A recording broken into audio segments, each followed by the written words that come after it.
Hello, it's Jeff, and it's another episode of Deskies. And today, we're going to be talking Star Wars, The Force Awakens. Now, sorry I had to.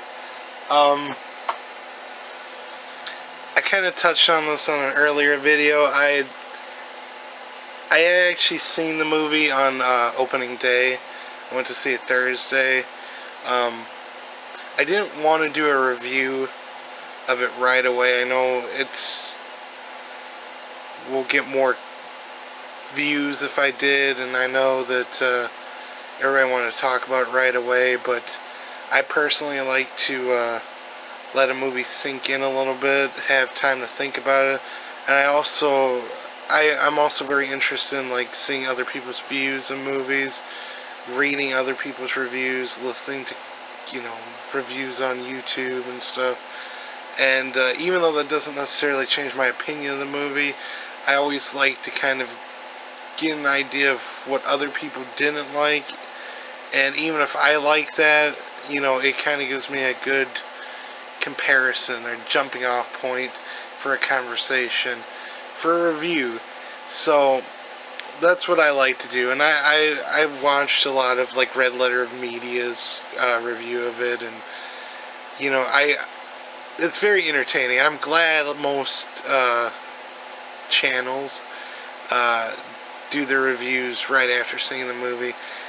Like I said, I like to let it absorb. So, first things first, I really loved The Force Awakens. I thought it was a great movie.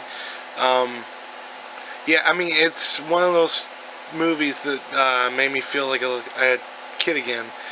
And I remember going out of the theater with my friend Nick, who went to see it with me, and I looked at him and I said, I don't have that happen often, so anytime that happens, you like savor the moment. It was nice. But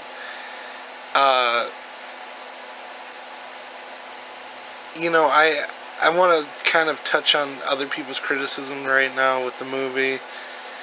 Some of it I agree with, some of it I don't, and I'll talk about that now. One of the more recent controversies is about the character of Rey, and I should mention, in case you haven't seen The Force Awakens, I'm going to try not to have too many spoilers, at least on big events in the movie, but there might be a few. So if you haven't seen the movie, there might be some spoilers, so just keep that in mind. If you don't want to know, don't watch right now. Just save this video for later, come back. But Max Landis, the writer of Chronicle, American Ultra, one of his criticisms that kind of really caught on was that he thought the character of Rey was sort of a Mary Sue character. Now, a lot of people are either like firmly on his side or really against him for that. And I'm somewhatly in the middle, in the respect that Max Landis actually does have a point to some degree. Because as far as the context of the movie, they didn't really explain how she knew so much about certain things. Now, I think that that's part of an ongoing thing that they're going to explore in episode 8 and 9. So it didn't really bother me that much. They kind of hinted at why she might be so quick to catch on without necessarily spelling it out. But it's a legitimate criticism. But as far as the movie's concerned, I don't necessarily think it takes anything away from the movie. But people also have to keep in mind Max Landis, he is a screenwriter, regardless if you like him or not.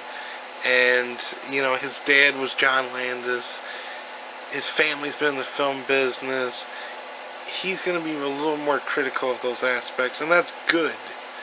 It's good that someone like me can enjoy it for the popcorn flick it is, while somebody like Max Landis can kind of see little criticisms here and there, or big criticisms, I guess, depending on who you are. But you know, I think it's one of those things that I think it's a bit of an overreaction, but we'll wait and see. So,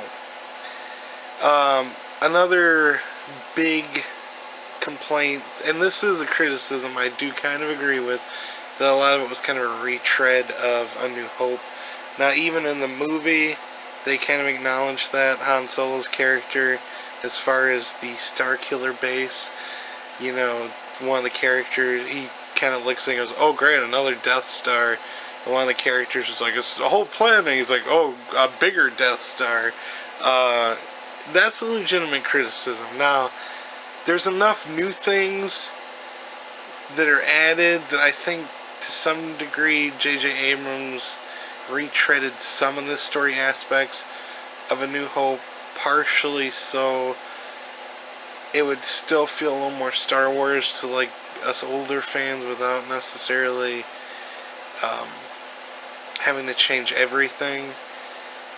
But I can understand some of the criticism. That was one of the few things I didn't love about the movie, and I really enjoyed the movie.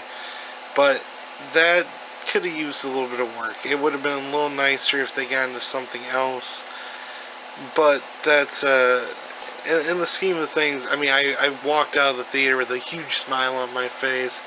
You know, I can't complain too much if I enjoy the movie that much. So, and then some of the people, I guess, are a little critical of all the open answers. You know, all the things that weren't necessarily revealed. That's not a huge thing, but some of the things, like Snoke, you know, they didn't really reveal much about him. His character really didn't even need to be in the movie that much. It might have actually been better if they kind of revealed his character in the next episode, like they did with Palpatine and Empire Strikes Back. But, you know, that's minor. And I don't really have that big of qualms with that, but that's me. And lastly, one of the biggest things I hear people complaining about is the complete and utter lack of Jar Jar Binks. Everybody wanted more Jar Jar Binks. Where was Jar Jar Binks? They included Han Solo. Everyone hated his character. But no Jar Jar Binks. I'm hoping, against all hope, that Abrams and Rian Johnson, who's directing the next episode, writing it, I hope that he includes more Jar Jar Binks. I'm pretty sure there's some kind of deleted scene in The Force Awakens with Jar Jar Binks. Okay, that was... I'm sure there's somebody that's actually wanted that, but of course I'm joking about the last part.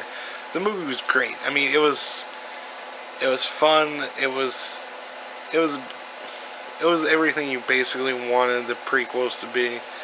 It was Star Wars, and when it comes to that, we can't complain about getting a new Star Wars. So I'm very much looking forward to Episode 8, Episode 9, the Star Wars stories, Rogue One, the Han Solo, possibly the rumored Obi-Wan Kenobi trilogy, which I'm actually excited for. If that's a real thing, I'm very much looking forward to that.